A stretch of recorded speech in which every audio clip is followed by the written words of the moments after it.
طریقہ واردات کیا ہوتا ہے؟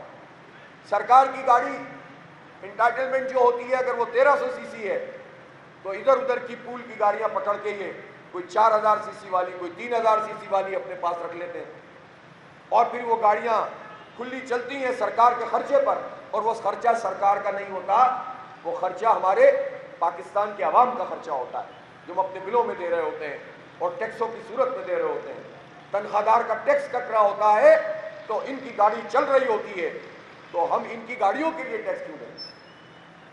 اگر ان ساری بڑی گاڑیوں کو، ہمارا اندازہ ہے کہ 4 سے 4.5 لاکھ گاڑیاں سرکار کی، اگر تمام پورے ملک کا جائزہ لیں گے تو موجود ہیں، بہت محتاط ہو جائیں، میں تو ایگزیکٹ کیلکولیشن ابھی کروا رہا ہوں، انشاءاللہ کل تک سارے حقائق قوم کے سامنے لائیں گے۔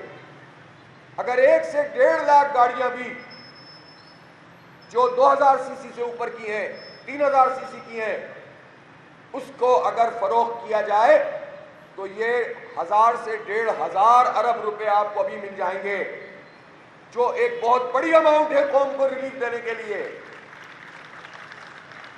تو یہ اپنی مراعات کم نہیں کرنا چاہتے، اور قوم کو یہ کہتے ہیں کہ ہم آئی پی پیز کے معاہدے ریوائز نہیں کر سکتے، ہم جو ہیں وہ بجلی کی قیمت کم نہیں کر سکتے، ہم گیس کی قیمت کم نہیں کر سکتے، پیٹرول کی لیوی کم نہیں کر سکتے۔ کیوں؟ اس لیے کہ آئی ایم ایف کہتا ہے کہ یہ نہ کرو۔ اگر آئی ایم ایف یہ بات کہتا ہے تو آئی ایم ایف کو تو پیسے چاہیے، ان کو تو یہ ایشورنس چاہیے کہ آپ کلیکشن کر رہے ہیں کہ نہیں کر رہے، تو آپ عوام پہ سارا بوجھ ڈالیں اور اپنی عیاشیاں کم نہ کریں۔ یہ پاکستان کی قوم سے بہت بڑا مذاق ہے، اس لیے ہم دھرنا دیے بیٹھے ہیں، اور یہ اس حکومت کو کرنا پڑے گا، اس کے بغیر بات بنے گی نہیں۔ اور مجھے خوشی ہے کہ ہم نے اعلان کیا اور جماعت اسلامی کراچی نے اس بات کا فیصلہ کیا ہے کہ کل سے وہاں پر گورنر ہاؤس میں تاریخی دھرنا شروع ہونے جا رہا ہے انشاءاللہ تعالی۔ تو اب یہ دھرنا کراچی میں بھی شروع ہو جائے گا، اور میرے پاس ابھی کے پی کی قیادت بھی موجود ہے، سیکرٹری جنرل صاحب خیبر پختونخوا کے عبدالباسط صاحب موجود ہیں، ان قریب ہم آپ کو زحمت دیں گے، اور آپ نہ صرف یہ کہ اس دھرنے میں اپنے لوگوں کو شریک کرتے رہیں گے، عوام کو فیسیلیٹیٹ کریں گے، بلکہ پشاور کے یا تو وزیر اعلیٰ ہاؤس یا گورنر ہاؤس، ان 2 جگہوں میں سے کسی ایک جگہ پر ان کے دروازے کے سامنے بیٹھیں، تاکہ ان کو بھی احساس ہو کہ جب ان کی بڑی بڑی گاڑیاں وہاں سے گزرتی ہیں تو عوام کے اوپر کیا تکلیف گزرتی ہے، کس طرح سے وہ بوجھ محسوس کرتے ہیں۔ پھر اسی طرح سے ہم پورے ملک میں اس دھرنے کو پھیلاتے چلے جائیں گے، یہ معاملہ یہاں پہ رکے گا نہیں۔ اس لیے جو زیادتی اور ظلم پاکستان کی قوم کے ساتھ یہ حکمران طبقہ کر رہا ہے، اس میں ہماری بس ایک ہی بات ہے کہ تنخواہ دار طبقہ جس کے اوپر ٹیکسوں کا یہ اضافی بوجھ ڈال دیا، بولتا وہ پہلے بھی کوئی سلیب ایسا نہیں تھا جسے آپ کہیں کہ وہ عادلانہ ہے، لیکن اگر یہ جو اضافی سلیب ہے اس کو تو کسی صورت میں بھی قبول نہیں کیا جائے گا، اس کو ختم کرنا پڑے گا، اس لیے کہ آلریڈی تنخواہ دار طبقہ بہت بڑی کنٹریبیوشن کر رہا ہے، مراعات یافتہ طبقہ تو یہ کام نہیں کر رہا، جاگیردار طبقہ تو یہ کام نہیں کر رہا، چھوٹے کسانوں کو تو ویسے ہی مار دیا ہے، لیکن جو اچھے کاشتکار اور بڑے زمیندار ہیں ان کے اوپر ٹیکس لگانے سے کس نے روکا ہے؟ سینکڑوں ارب روپے اس سے ہمیں حاصل ہو سکتے ہیں، لیکن وہ ٹیکس نہیں لگایا جا رہا۔ اسی طرح صرف ایف بی آر کی جو کرپشن ہے، ایف بی آر کا کام ٹیکس نیٹ بڑھانا ہے، ایف بی آر کا کام جائز طریقے سے ٹیکس وصول کرنا ہے، لیکن ایف بی آر کے 22,000 ملازمین ہیں، اور ڈائریکٹ ٹیکس سے آپ میکسیمم ٹیکس جمع کر رہے ہیں، بجلی کے بلوں سے ٹیکس جمع کر رہے ہیں۔ تو ایف بی آر کیا کر رہا ہے؟ ایف بی آر تو اس ساری سچویشن کا فائدہ اٹھا کر کرپشن کا دھندا کرتا ہے، اور اس کے ملازمین جب آپ اس طرح کی ڈیوٹیز لگاتے ہیں جس طرح کے تاجروں کے اوپر انہوں نے لگائی ہے، تو ایک نیا کرپشن کا بازار گرم ہو جاتا ہے، اور بہت محتاط اندازے کے مطابق 1,000 ارب روپے کی کرپشن خود ایف بی آر کے ذریعے سے ہوتی ہے۔ تو حکومت اپنی کرپشن ختم نہیں کرے، اپنی مراعات ختم نہ کرے، آئی پی پیز جو خود گورنمنٹ کی ہیں وہ ٹھیک نہ کرے، اور یہ کہے کہ ہم کر نہیں سکتے، یہ سب سے بڑا جھوٹ ہے جو قوم سے بولا جاتا ہے۔ پھر ایک اور بات ہے، پاکستان کا اندرونی قرضہ اور بیرونی قرضہ ملا کے یہ تقریباً کوئی بن رہا ہے 65 ٹریلین، اور اس میں سے 43,000 ارب روپے یعنی 43 ٹریلین روپیز یہ پاکستان کا اندرونی قرضہ ہے۔ سود کی شرح، یہ اندرونی قرضہ کہاں سے لیا ہے؟ یہ اندرونی قرضہ بینکوں سے لیتے ہیں۔ اس وقت پاکستان کے عوام کی بربادی میں جو سب سے بڑا بینیفٹ ملتا ہے یہ انہی بینکوں کو ملتا ہے، اور یہ بینک فرنٹ مین ہوتے ہیں حکومت کے لوگوں کے۔ ہم برباد ہو رہے ہیں، بینک آباد ہو رہے ہیں۔ سود کی اس معیشت کو ہم پر مسلط کیا ہوا ہے۔ کل انہوں نے بڑا حاتم طائی کی قبر پہ لات ماری ہے کہ 1% سود پہ کمی کا اعلان کیا ہے۔ اگر یہ سود تو ہونا ہی نہیں چاہیے، حرام ہے، اللہ اور اس کے رسول سے جنگ ہے، اس جنگ اور عذاب میں انہوں نے مبتلا کیا ہوا ہے ہمیں۔ لیکن اگر ہم یہ کہتے ہیں کہ اس کو بتدریج ختم کیا جائے، تو اگر یہ 1 سال میں یہ 20% سے اگر یہ 10% پہ لے کر آئیں تو یہ جو قوم ٹیکسوں کی صورت میں یہ قرضے ادا کر رہی ہے، جو ہمیں 8,500 ارب روپے یا 9,000 ارب روپے کے قریب صرف سود کی رقم ادا کرنی ہے اپنے جو بینک ہیں اور مختلف ذرائع سے جو انہوں نے قرضے لیے ہوئے ہیں، تو اس میں سے آدھی کمی ہو جائے گی، یہ سرکولر ڈیٹ کم ہو جائے گا، یہ سود کی ادائیگی کم ہو جائے گی، عوام کے اوپر سے بوجھ کم ہو جائے گا۔ تو یہ جتنی سود کی شرح بڑھاتے چلے جاتے ہیں، قرضوں کا سود بڑھتا چلا جاتا ہے، اصل قرضہ تو ادا ہی نہیں ہوتا۔ تو یہ ساہوکاری نظام ہے، ساہوکاری نظام، اور اس میں جکڑ دیا ہے انہوں نے 25 کروڑ عوام کو۔ انشاءاللہ جماعت اسلامی تو اس سودی نظام سے بھی قوم کو نجات دلائے گی انشاءاللہ، اور یہی ملک ہوگا، یہی عوام ہوں گے، یہی معیشت ہوگی، اور اللہ کی برکتیں ہوں گی۔ ہمارے پاس پورا روڈ میپ موجود ہے، اور ہم دیکھیں گے کہ کون ہمیں ترقی کرنے سے روکتا ہے۔ اس لیے یہ جو پورا سوسائٹی پہ کنٹرول کر کے مہاجن بنے ہوئے ہیں اور برباد ہمیں کر کے رکھ دیا ہے، ان لوگوں سے ہمیں جان چھڑانی ہے۔ تو پہلا مرحلہ اس دھرنے کی کامیابی ہے، اور ہم میڈیا کے ذریعے سے حکومت سے یہ کہنا چاہتے ہیں کہ وہ اس پورے کام کو جلد مکمل کریں۔ جتنا وہ ڈیلے کریں گے اتنا یہ دھرنے کا جو دائرہ ہے وہ بڑھتا چلا جائے گا، اور پورے پاکستان میں یہ دھرنے ہوں گے۔ اور پہلے مرحلے میں تو ہم گورنر ہاؤس اور سی ایم ہاؤس میں بیٹھیں گے، دوسرے مرحلے میں تو ہم شاہراہوں پہ بیٹھیں گے انشاءاللہ، وہ مرحلہ بھی قریب ہی آ جائے گا۔ شاہراہوں پہ بیٹھیں گے، پھر ہم سے مت کہنا کہ سب بند ہو گیا ہے، تم نے پہلے ہی ہماری معیشت بند کر دی ہے، تم نے ہماری پہلے ہی جو ہے وہ آزادی بند کی ہوئی ہے، تم نے پہلے ہی ہمیں برباد کر کے رکھ دیا ہے۔ تو اب ہمارے پاس کوئی اور ذریعہ نہیں ہے سوائے اس کے کہ پرامن سیاسی مزاحمت کریں۔ جماعت اسلامی کبھی لا اینڈ آرڈر کو خراب نہیں کرنا چاہتی، اور اس کا ثبوت یہ دھرنا ہے۔ ہم ساری رکاوٹیں توڑ چکے تھے، ہم جا کر اسلام آباد کے ڈی چوک میں بیٹھ، بلکہ بہت سے تو چلے بھی گئے تھے، لیکن ہم نے وہ راستہ اختیار نہیں کیا جس سے تصادم پڑے۔ ہم نے پرامن سیاسی مزاحمت کا کلچر کو متعارف کروانا ہے، اور حکومت کو بھی چاہیے کہ وہ ہوش کے ناخن لے، اور جہاں بھی جو بھی احتجاج کرتا ہے، چاہے بلوچستان میں کرتا ہو، چاہے کے پی میں کرتا ہو، چاہے یہاں پنجاب میں کرتا ہو یا سندھ میں کرتا ہو، اس کو اس کا حق ملنا چاہیے۔ احتجاج والوں کو بھی قانون کو حق میں لینے کا کوئی حق نہیں ہے، لیکن پہلا کام حکومت کا ہوتا ہے کہ وہ جمہوری آزادیاں دے اور لوگوں کو اپنی بات کرنے کی آزادی ملنی چاہیے۔ اس لیے ہمارے دھرنا جاری ہے، اور آج کے اس دھرنے میں بڑے پیمانے پر تاجر صنعت کار بھی شریک ہوں گے، عوام بھی شریک ہوں گے، خواتین بھی شریک ہوں گی، اور ہم ٹیلنٹ ہنٹ پروگرام کے تحت نوجوانوں میں بہت ساری صلاحیتیں اجاگر کرنے کے لیے اس دھرنے کو ہم نے ایک ٹریننگ کیمپ بھی بنا دیا ہے، تاکہ ہمارے نوجوان اپنی صلاحیتوں کا یہاں پر مظاہرہ بھی کریں۔ بہت شکریہ۔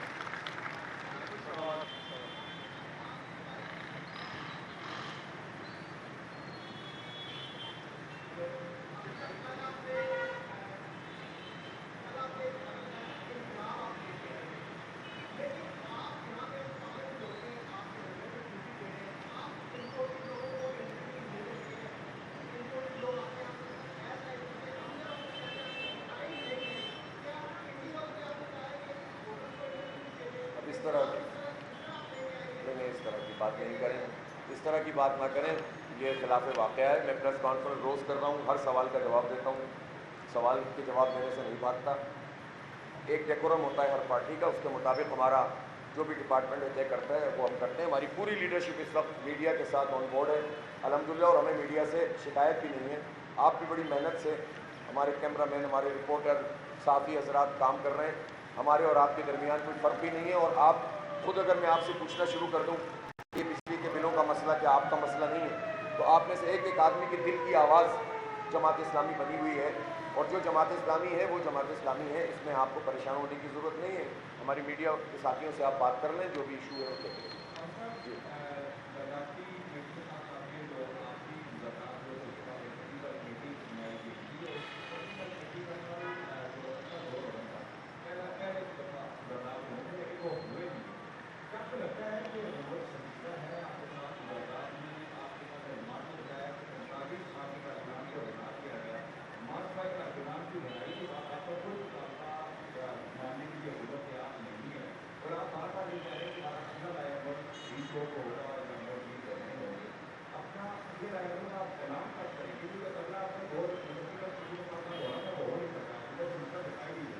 اچھا دیکھیں، ایک بات تو یہ ہے کہ ہمیں جلدی کوئی نہیں ہے.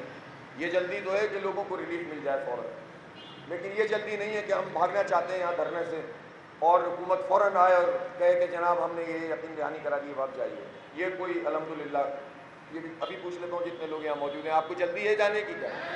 یہ بیٹھے ہیں الحمدللہ، بس بیٹھے ابھی بات. تو جلدی کوئی نہیں. دوسری بات یہ ہے کہ مذاکرات کیے ہیں گورنمنٹ نے، اب ان کے کورٹ میں بال ہے. ٹیکنیکل کمیٹی وہ بنائے، ہمیں کوئی اعتراض نہیں ہے، اس سے ہمارا کوئی تعلق نہیں. ہم تو حکومت کی مذاکراتی ٹیم سے بات کریں گے. ہم نے اپنی ڈیمانڈز ان کو دیے ہیں، وہ اپنی ٹیکنیکل کمیٹی سے مشورہ کر کے ان ڈیمانڈز کے مطابق ہم سے بات کریں گے. بات کرنے کے لیے ہم تیار ہیں، ہمیں کوئی اعتراض نہیں ہے. لیکن مسئلہ تو لوگوں کو حل کرنا پڑے گا. اگر وہ یہ سمجھ رہے ہیں کہ اس طرح ٹال مٹول سے ہم تھک جائیں گے، تو وہ تو آپ دیکھیں ہر گزرتے دن کے ساتھ اس میں اضافہ ہوتا چلا جائے گا. اور میں نے تو صرف اعلان نہیں کیا ہے نا، اقدام کیا ہے. کل سے گورنر ہاؤس سندھ میں دھرنا شروع ہو رہا ہے، تو 2-3 دن بعد ہو سکتا ہے پشاور میں شروع ہو جائے، پھر اسی طرح سے جو ہے وہ لاہور میں شروع ہو جائے، پھر سڑکوں پہ بیٹھنا ہے. تو ہمارے پاس بڑا اچھا خاصا روڈ میپ ہے، آپ پریشان نہ ہوں. انشاءاللہ آپ لوگوں کا، ہم سب کا، پوری قوم کا مسئلہ ہے، ایسے چھوڑ کے نہیں جائیں گے.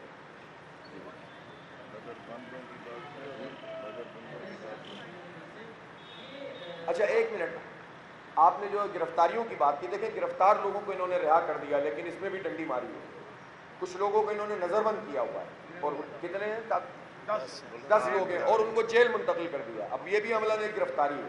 اب میں حیران ہوں اس گورنمنٹ کے اوپر کہ انہوں نے رہا بھی کر دیا، پھر نظر بند کر دیا، پھر جیل میں نظر بند کر دیا. اس طرح کے اوچھے ہتھ کنڈوں سے تو مسئلہ حل نہیں ہوگا نا. یہ خود مجبور کرتے ہیں کہ ہم جو ہے وہ وائلنس کا راستہ اختیار کریں، ہم تصادم کا راستہ اختیار کریں. تو میں ان سے یہ کہنا چاہتا ہوں، مطالبہ کرتا ہوں کہ ان حرکتوں سے باز آ جائیں. کل بھی انہوں نے لاہور میں گھیراؤ کر لیا اور ہماری خواتین کو آنے سے روکا. کیا کر لیا انہوں نے؟ کتنا کو روک دیا. کل کتنا بڑا یہاں پر خواتین کا بہت بڑا دھرنا ہوا، نہیں روک سکیں گے. اس لیے یہ اوچھیت کنڈوں سے جو ہیں اس سے باز آئیں، جو نظر بند لوگ ہیں ان کو رہا کریں.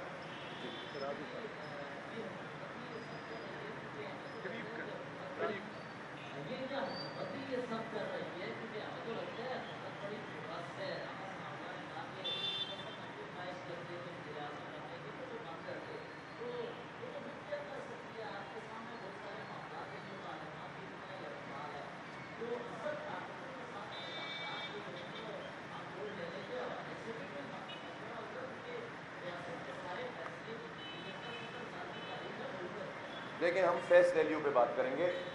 وہ 45 کی حکومت نہیں ہے، 47 کی ہے، اس پہ ہمارا موقف واضح ہے. لیکن ہے تو وہی نا. کل بھی میں نے کہا تھا بات تو اسی سے کرنی پڑے گی. اور وہ جس سے بھی مشورہ کریں اور ہدایات لیں، یہ ان کا معاملہ ہے. ہمارے سامنے تو حکومت ہے. پرائم منسٹر کا ایک ٹائٹل تو موجود ہے نا، ساری منسٹریز موجود ہیں، فیصلے تو انہی کے دستخطوں سے ہو کر آتے ہیں، انہی کی کابینہ سے ہو کر آتے ہیں. تو وہ جہاں سے بھی مشورہ کریں یہ ان کا مسئلہ ہے. ہم تو گورنمنٹ سے بات کریں گے تاکہ بات بالکل واضح ہو اور پوری قوم کے سامنے ہو. سمجھ نہیں آ رہا آواز. قریب کریں، قریب.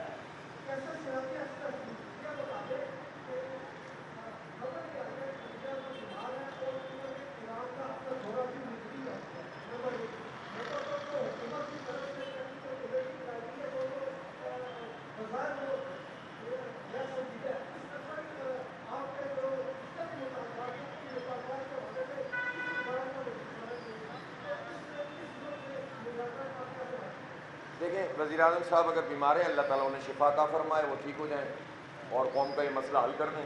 ہم تو چاہتے ہیں جلدی سے ٹھیک ہو جائیں، جلدی سے لوگوں کو ریلیف دے دیں. اور جہاں تک ٹیکنیکل کمیٹی ہے اور ڈیلائنگ ٹیکٹکس ہے، ہمیں بہت تجربہ ہے ان ساری چیزوں کا. آپ کو یاد ہے کہ ابھی زیادہ عرصہ پرانی بات نہیں ہے، 1.5-2 سال ہی ہوئے ہیں. اسی طرح سے سندھ حکومت میں بھی جب ہم نے اسمبلی کے باہر دھرنا دیا تھا تو وہ آئے، پھر ٹال مٹول کی، پھر چلے گئے. تو یہ سمجھ رہے تھے کہ پھر لوگ ریئیکشن میں آئیں گے کہ یار بس جان چھوڑیں حافظ صاحب. تو ہم ٹکے رہے، ڈٹے رہے. تو ہماری دھرنوں کا بڑا تجربہ ہے، بلکہ ان معاہدات کا تجربہ اور مزید اضافی طور پر ہو گیا کہ اس سے دھوکے میں بھی نہیں آنا، ان کی صرف باتوں کو بھی نہیں سننا. جب تک اقدامات نہیں ہوں گے، جب تک یہ دھرنا ختم نہیں ہوگا. تو آپ بے فکر رہیں، ہم بیٹھے ہوئے ہیں، آپ رپورٹنگ کرتے رہیں. انشاءاللہ ہم سب مل کر پورے قوم کا مقدمہ لڑیں گے انشاءاللہ.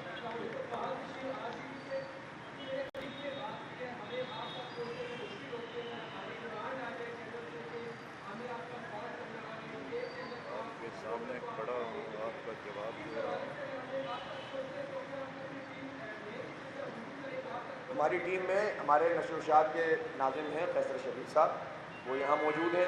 اور ہماری ڈیجیٹل میڈیا کے سلمان شیخ صاحب موجود ہیں. آپ ان سے بات کریں. ہر پارٹی کا دیکھیں اپنا ایک طریقہ ہوتا ہے، اس کے مطابق کریں گے.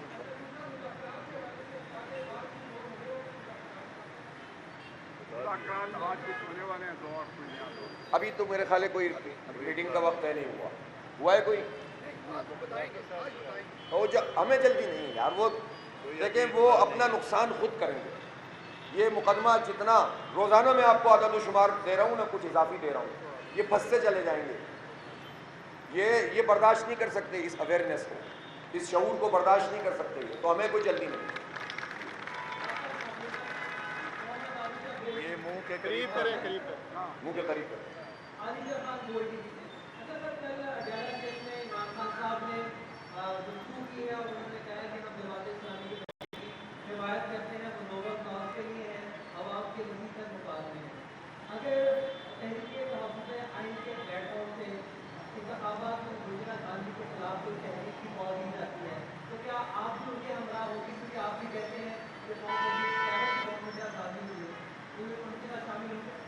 پہلے تو میں عمران خان صاحب نے جو اس دھرنے کی حمایت کی ہے اس کا خیر مقدم کرتا ہوں، شکریہ ادا کرتا ہوں.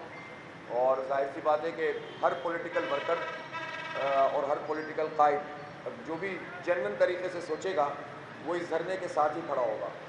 تو اس کو ہم ویلکم کرتے ہیں. اور جہاں تک تحریک تحفظ آئین پاکستان پورا نام لیا کریں اس کی بات ہے، تو ان کے اقدامات تو بہت تھوڑے سے پچھلے 2-3 مہینے میں نظر آئے ہیں. البتہ ان سے رابطہ بھی ہے، ملاقاتیں بھی ہیں، گپ شپ بھی ہے، آنا بھی ہے، جانا بھی ہے. ایک سیمینار ہوا تھا، اس میں لیاقت صاحب گئے تھے.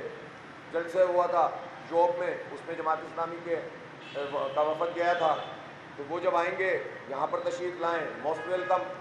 لیکن یہ جماعت اسلامی کا اصولی فیصلہ ہے کہ ہم کسی بھی اتحاد میں شامل نہیں ہوں گے. اور دوسری بات یہ ہے کہ اس وقت تو تحفظ آئین پاکستان میں یہ مسئلہ زیر بحث ہے کہ اب وہ اسٹینڈ کرتے ہیں فارم 47 والی بات اور فارم 45 والی بات پہ، یا وہ کچھ اور سوچنا شروع کر دیا ہے انہوں نے.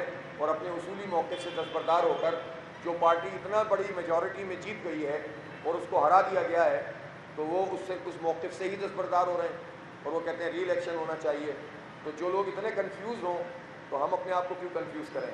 ہم اپنے راستے پر موجود ہیں. محبت بھی رہے گی، تعلق بھی رہے گا، مشترکات پہ بات بھی چلے گی، دھاندلی کے خلاف آواز اٹھائیں گے.